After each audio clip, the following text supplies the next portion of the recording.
8 நாளில் நடந்தே தீரும் என்பது ஐதீக குறிப்பு. இப்போ 8 நாள்ல ஒருத்தனுக்கு நினைச்சது நடந்துருச்சு அப்படின்னு சொன்னா அவனை கைகளில் பிடிக்க முடியாது இல்லையா? அப்படிங்கிறதுனால இந்த மூதேவியை வழிபட்டா குடும்பம் குட்டிச்செவராயிடும் அப்படின்னு சொல்லி வச்சிருக்காங்க.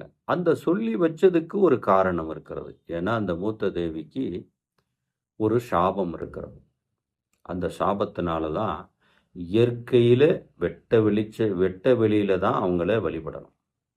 அவங்கள மரம் செடி கொடிகளாக, பாறைகளாக, மலை முகடுகளாக நாம் அவங்கள உருவமாக நினைத்து கொண்டு நாம் வழிபட வேண்டும்.